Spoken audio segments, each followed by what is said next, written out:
Hello, I'm Janet Wilson. Welcome to Target.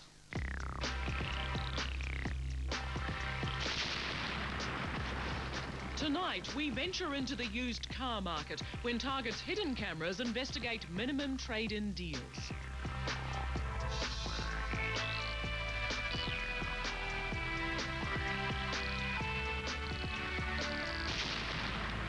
Yes, buying a car is one of the biggest purchases you'll ever make. But how do you know when you're getting value for money? Tonight, we put the deals of 4 Wellington car yards to the test.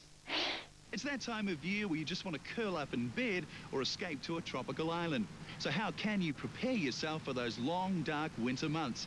Tonight, we take some steps for winter survival. And you may think you know exactly what you can and can't bring through customs, but Sue reveals the real restrictions in this week's Know Your Rights. First up, though, minimum trade-ins on cars. It's this week's hidden camera trial. For this trial, we visited used car yards who were offering at least $3,000 on a trade-in. Our actor's car was worth around $700, so this seems like a good deal. After choosing a car, we took it away to have an independent valuation done. We looked to see if the price the used car yard was charging already included the $3,000 they promised to give us for our car. We also asked the salespeople for advice about finance and asked what would happen if we pulled out of the deal. They should tell us that we would lose money on the deal because of insurance and commission costs. They should also give us information on finance rates, interest rates, repayment costs, and how long it would take to pay off. The dealer should tell us everything he knows about the car. For example, if it had been in a major accident.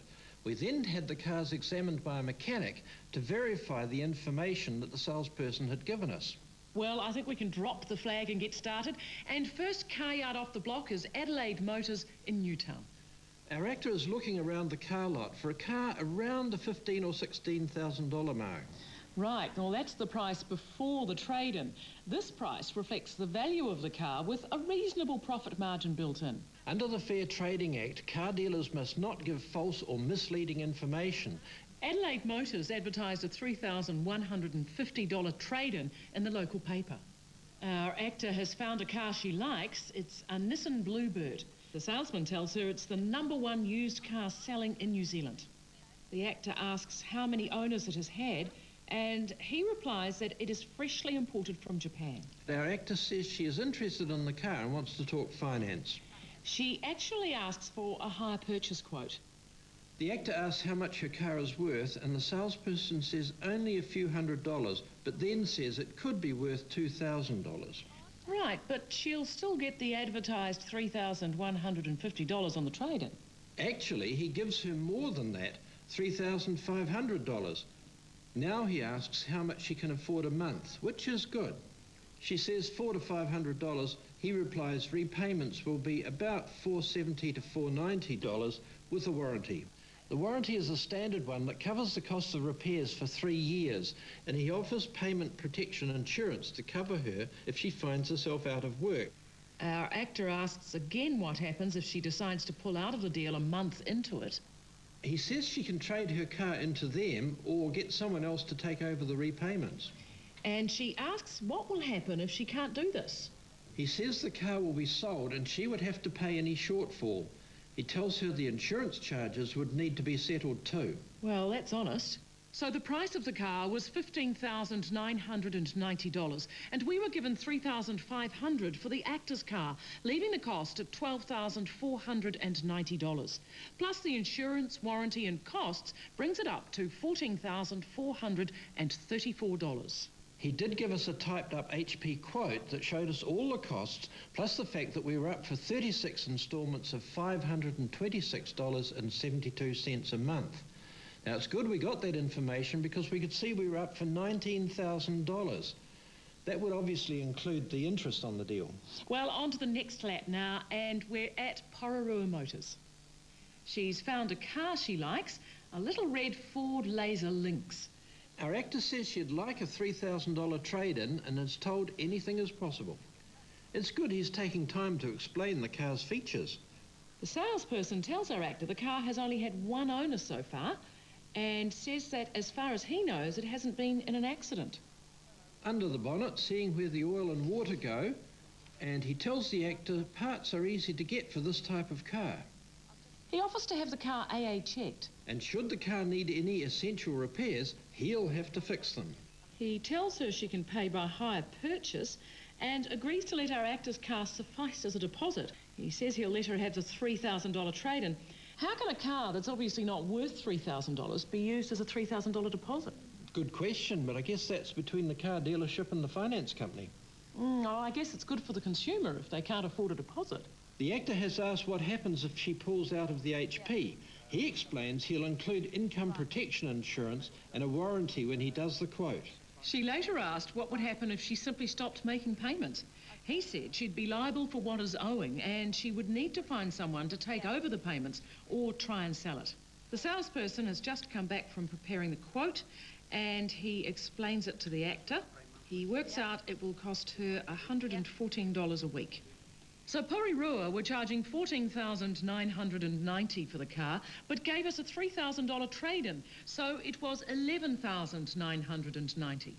With insurance, interest and a warranty, this went up to $17,772. It's a good quote. It lists the charges, it has the time period, it even tells us what the commission will be. Yes, and this includes a documentation fee of $300. Next, we're off to Pacific Motors. They advertised the $3,000 trade-in deal in a local paper. And she asks about a white Toyota Tercel. Our actor asks if the car had any previous owners and is told that it is a Japanese import. She wants to know if it's been in any accidents. He says, I don't think so. The actor notices a scratch in the paint and is told it will be fixed up for her. Our actor asks for an HP quote, but he doesn't say he will do it. She asks him again, and he starts talking about insurance. He offers income protection insurance, which she takes him up on. She asks what happens if she stops paying the HP. He says the actor will lose money and the car would be repossessed. When she asks if they would be able to sell it for her, the salesperson said that the car would be worth less because it has had another owner. With things like insurance, you pay the bulk of it off in your first year, so most of those early payments go to that rather than paying off the car. So did we ever get that HP quote our actor kept asking for? Well, she was persistent. 2 phone calls down the track and he gave it to her over the phone. He told her the car was $14,995. Minus the $3,000 trade-in, it was $11,995.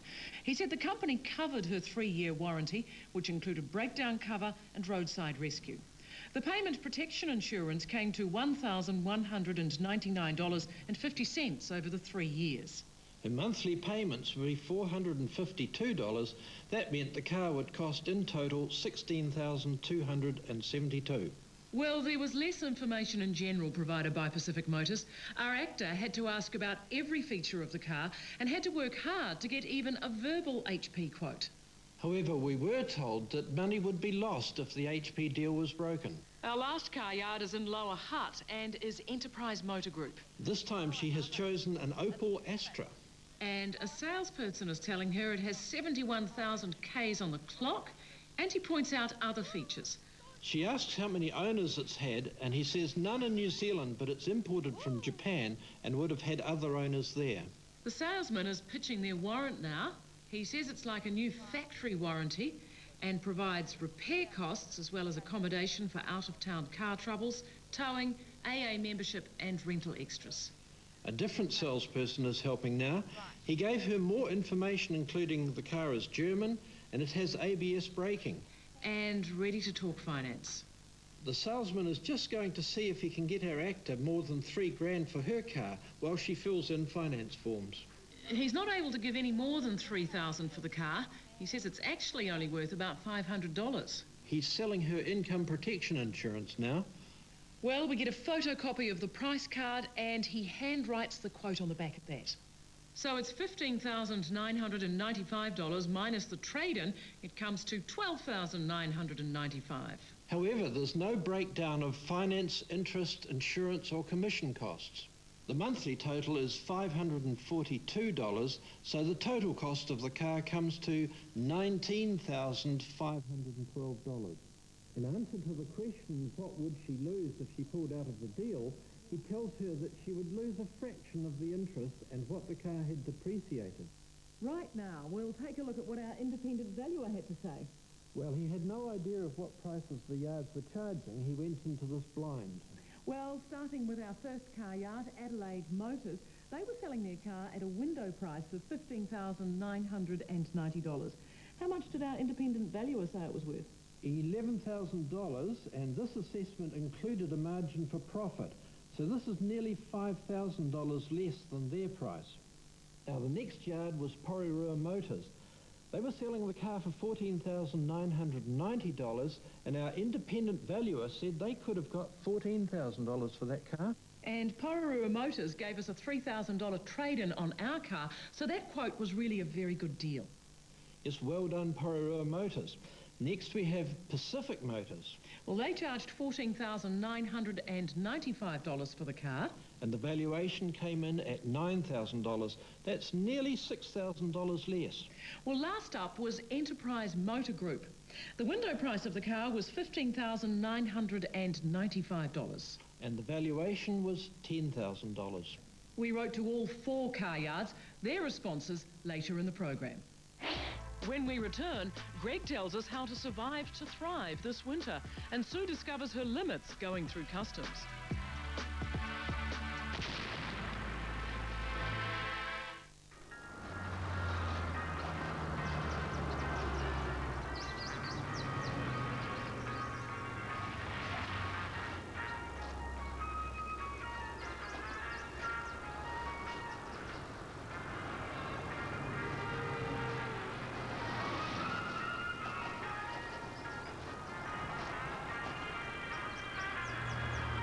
Whittaker's Peanut Slab. Good, honest chocolate since 1896. Remember how good it felt? Having a mate who was always just there? Mazda Bounty. Get in. Be moved. Do you feel in control of your mortgage, or does it control you? BNZ has the ultimate solution for customers who want to take back control. Rapid Repay is one home loan that does just that. Rapid repayment combined with total flexibility, so you can be debt-free faster. What if everything was as strong and as durable as a Hyundai?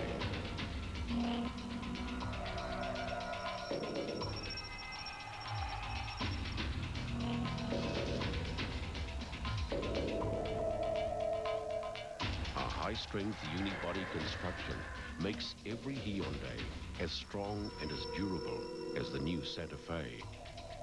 Hyundai, a little more than you'd expect.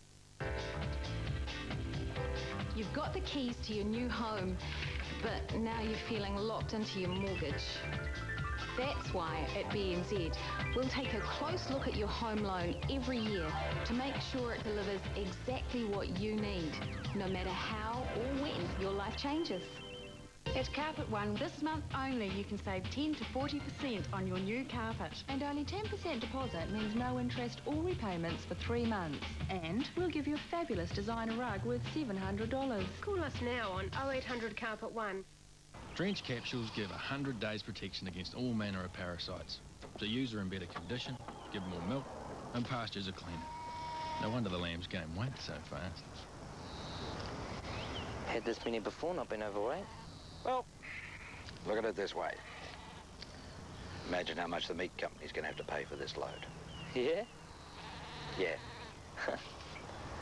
Ivermectin Maximizer and Extender. Greater productivity, better returns. Your next holiday is closer than you think in Hokitika. Wherever you are, Hokitika is just a few hours away. Ready with a warm West Coast welcome. Must see, must do, Hokitika. Will and Grace get into the groove.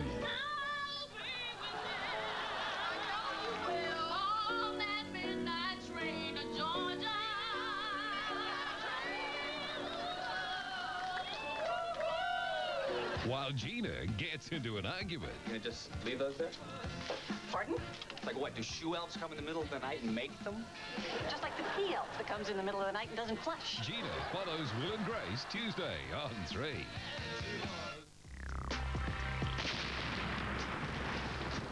Welcome back to Target. With the shorter days upon us, lack of light can lead to a bad case of the old winter blues. But there is help at hand. Tonight, Greg Boyd assembles a winter survival kit. The winter blues. We all get them. What can we do to get rid of them? Believe it or not, the winter blues is a diagnosable condition known in medical terms as SAD, or SAD, standing for Seasonal Affective Disorder. It's a form of depression that falls usually within the winter season.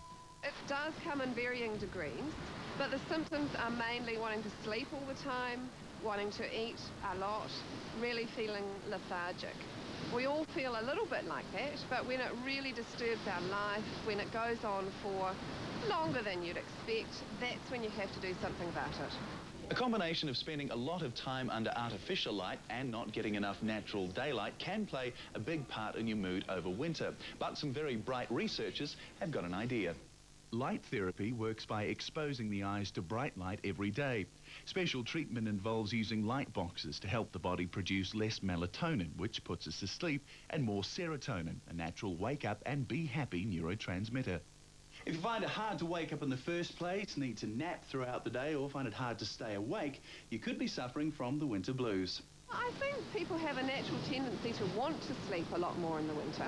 One of the things that they say is waking up to sunshine coming in your window actually stimulates your brain so you feel like getting up. But getting out of bed is only the first hurdle. There's lots of reasons to get the winter blues, but this is one of the best things you can do to beat them. Get outside and get some exercise. Lack of exercise brings with it lethargy, and our bodies and minds become lazy and more susceptible to bad habits. If you want to survive winter, you're going to have to take some action. Getting sick doesn't do much for your mood, and there's nothing quite like a dose of the flu for the winter blues. So you might want to consider getting a flu jab, which isn't nearly as bad as it looks.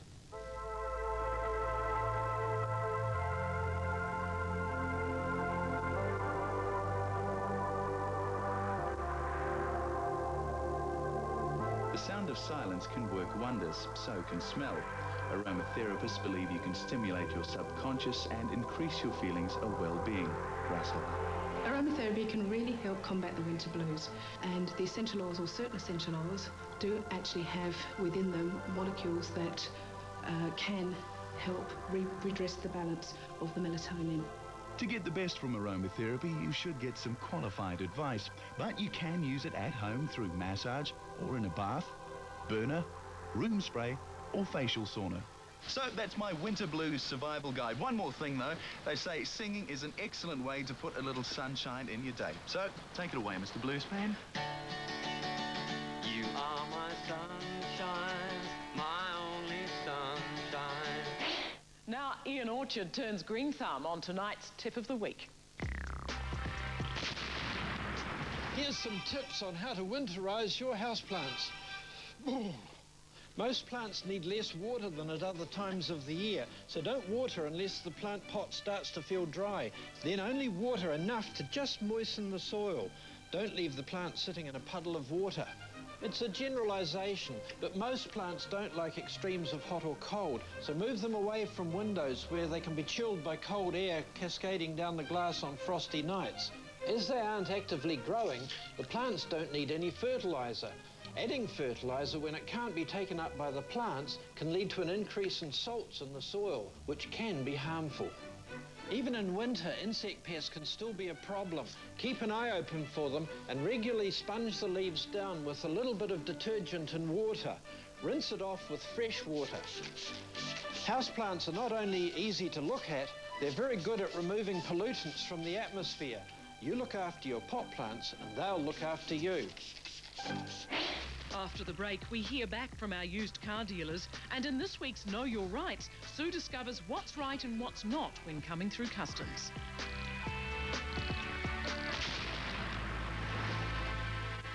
Only children can see fairies. I want to see the fairy. There's something that'll make you innocent again so you can see them. The Hallowell sisters rediscover their missing youth.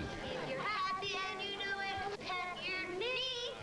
All new Charm, Tuesday on 3. And the smoother it went, the more your smile grew. the Mazda 626. Get in. Be moved. Savings at Placemaker's massive end-of-year clearance. Like a massive 33% off the Black & Decker 14.4-volt cordless drill. Now only $79.95. It's the massive clearance with stacks more in every store. Placemakers, know-how, can do.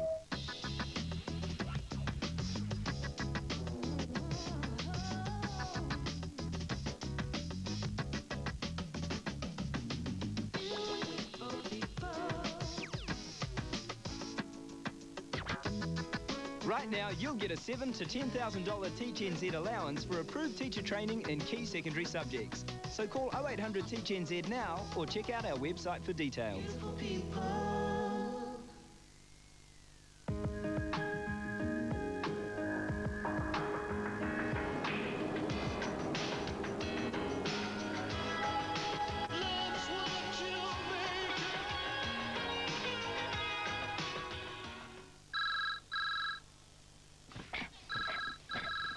If you're so tied up, you can't focus on your core business. It's time to escape. Oh, yeah? Try not to write this one off. European styling, acres of room, fully equipped, power steering. Power windows and air conditioning, dual airbags, which I hope you'll never need to use. Your choice of 3 engines up to 103 kilowatts of power, lashings of it. It's an Elantra. Sedan or hatch from $28,990. Hyundai, a little more than you'd expect.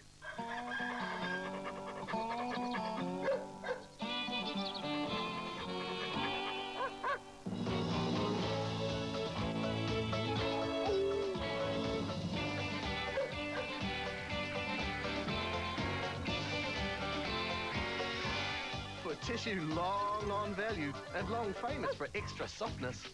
The very, very smart choice is Purex. Purex, strong on softness. What can you do about colds and flu?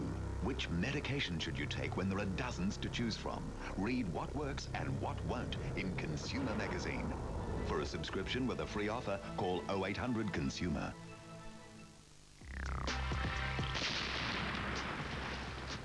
Welcome back to Target. You may think customs contraband just means bringing back too many cigarettes or too much alcohol, but there's more to it, as Sue discovers in tonight's Know Your Rights. Do you have anything to declare? Oh, I declare that I had the most fantastic holiday ever. 5 sun-drenched days on this beautiful beach in Thailand. Right. Can you tell me what's in this package? No, I've no idea. Then why are you carrying it through customs? Well, I met this lovely girl in the hotel at Phuket, and she asked me to bring it back to New Zealand for her. You know bringing drugs in from overseas can carry very severe penalties. Look, this is a present for her grandmother who's really sick. I thought it was the least I could do. Tell her, David. Sue, never, never, under any circumstances, offer to carry packages back into the country for other people, especially if you don't know what's in them. They could contain illicit drugs or other prohibited items, and if they do, you could find yourself in jail for a long time. Do you have any idea what this is made of? Yeah, plastic or fiberglass or something. Pure ivory from elephant's tusks. Nice. You realise they would have killed a whole elephant to get that? That's outrageous. You should be really ashamed of yourself for allowing stuff like this into the country. She's not letting it in, Sue. Customs will stop you bringing in any part of an endangered animal, such as tortoiseshell or elephant tusks. There are strict international laws and agreements governing this. Do you have any drugs on you? As if I tell you if I had 10 tons of heroin hidden in my bag or stuck up my... No. Then what do you call these? Well, it's Viagra. Look, my grandfather gave it to me to give to my great-great-uncle, all right? And I thought I might make a bit of a profit down at the old bowling club. I can't let you have this if you don't have a prescription for it. Get your own, lady. Look, Viagra's not legal in this country. It's on TV, man. Some classes of legal drugs, including Viagra, can only be brought in if you have a prescription. If you don't, then they become illegal. This is a lot of cigarettes and alcohol. See, what I did was, I bought all the stuff in duty-free. Then I go out there, sell it to my mates for a bit of a profit. You do realise there's a limit on what you can actually bring back into the country? I bought this at a duty-free store? Tell her, David. As part of your personal concession, you're allowed to bring 200 ciggies, 1 bottle of spirits and 4.5 litres of wine or beer into New Zealand duty-free. Because you've made a false declaration, I have to seize it. Come on, man. Just one little Viagra tablet. Well, that's a limp end to my holiday. All I've got to look forward to is a stiff gin. Now back to our used car dealers. One company in our hidden camera trial, Pororua Motors, chose not to comment, despite the fact that our expert felt they provided a good service with a value-for-money deal. However, Pacific Motors did reply through their lawyer. He wrote, "Our client maintains the vehicle was properly priced. It represented a fair market price. The vehicle was a low-mileage one in excellent condition." Remember that this dealer had a white Toyota Tercel for sale for $14,995, while our independent valuer priced it at $9,000 retail. Pacific Motors maintain, "Our yard has a policy not to engage in pressure selling and is always content for prospective purchasers to shop around and will always reasonably negotiate the final purchase price." Adelaide Motors offered our actor $3,500 for her car, which was only valued at $700. And our independent valuation priced their window price of $15,990 for the Nissan Bluebird at $11,000. They wrote, "We are direct importers specialising in sports and performance cars and strive to get affordable, hard-to-find vehicles looking at the market and our clientele. Most of our vehicles are generally not easy to source and so sometimes has a price which may seem as overpriced to a few. The used car specialist market scenario is quite different to others since no two similar make and model vehicles can exactly be the same and so the price tends to vary. New Zealand is a free market economy and everyone can price the product as they consider appropriate. In this instance, we considered the top price was a fair and appropriate price for the vehicle in question. We'd received no indication that the price was regarded as excessive by the market, and we do not believe that it was excessive." We note, however, that their salesperson referred to the Nissan Bluebird as the #1 selling car in New Zealand. They also enclosed an independent written evaluation which valued the car at $14,995. Target does, however, accept that valuations are not an exact science. You'll remember the Enterprise Motor Group who offered our actor $3,000 for her car to trade in on an Opel Astra.